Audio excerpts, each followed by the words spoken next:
जय श्री राम दोस्तों। स्वागत है आपका अपने YouTube चैनल ज्ञान है ज्ञान में। चलो दोस्तों शुरू करते हैं आज की एक और शिक्षाप्रद कहानी। दक्षिण भारत के एक गांव में एक शिव मंदिर में एक साधु रहा करता था। वह साधु भगवान शिव का बहुत बड़ा भक्त था।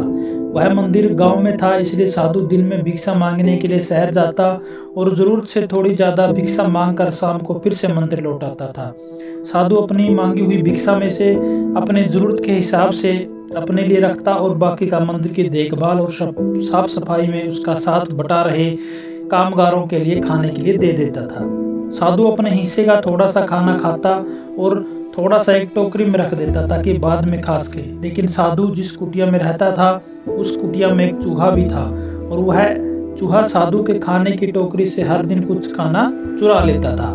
खाने को चूहे से बचाने के लिए साधु ने कई उपाय किए थे, जैसे कि साधु कभी कभी उस चूहे को छड़ी से भगाने की कोशिश करता था, खाने की टोकरी को ऊंचाई पर रखता था, हर बार अलग अलग जगह पर टोकरी रखता था। फिर भी किसी न किसी तरह चूहा उस टोकरी से खाना चुराने में कामयाब हो जाता था। साधु यह देखकर हैरान था कि कैसे एक छोटा सा चूहा इतना चतुर और आत्मविश्वास से भरा हो सकता है। एक दिन साधु इस चूहे को छड़ी से भगाने में व्यस्त था, तभी उसके द्वार पर उसका गुरुजी आए। गुरुजी काफी देर तक वहीं खड़े रहे, लेकिन साधु ने उस पर ध्यान नहीं दिया।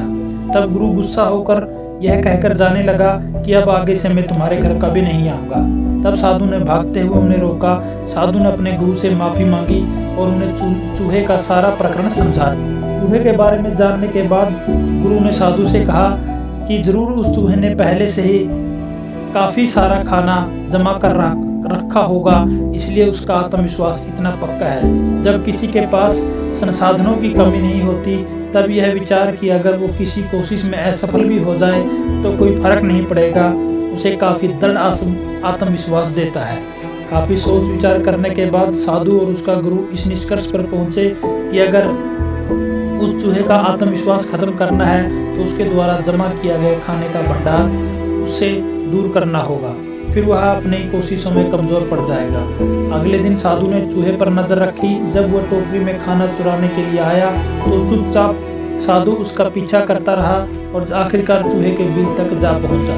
चूहे के बिल को खोदने के बाद साधु ने देखा चूहे ने कहीं से चुराकर अनाज का एक बड़ा ढेर जमा कर रखा है। साधु ने अनाज के उस ढेर को वहां से हटा दिया और गाय माता को खिला दिया।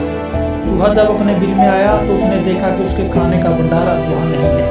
उसका दिल जैसे बैठ गया, वह काफी निराश हो गया।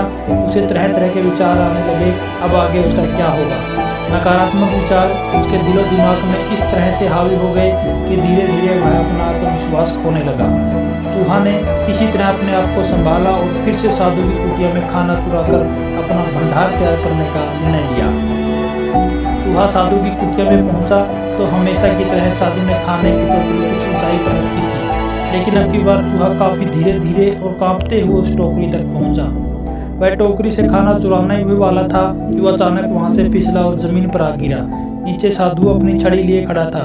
जैसे तैसे चूहा अपनी जान बचाकर वहां से भागा और उस दिन के बाद कभी भी चूहा साधु का खाना चुराने के लिए नहीं आया।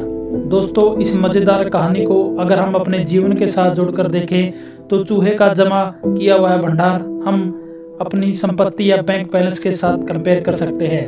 और आपने भी यह महसूस किया होगा कि अगर हमारे पास जमा पूंजी अच्छी है तो हमारा आत्मविश्वास कुछ और ही होता है, लेकिन हमारे पास यदि कुछ नहीं होता तो हम छोटे मोटे काम भी ठीक से नहीं कर पाते। हमेशा किसी न किसी तरह की सुरक्षा का विचार हमारे दिमाग में आता रहता है और ऐसे असुरक्षा के विचार हमें आगे नहीं बढ़ने देते। दोस्तों, ये कहानी आपको कैसी लगी कमेंट में जरूर बताना। जय श्री राम दोस्तों।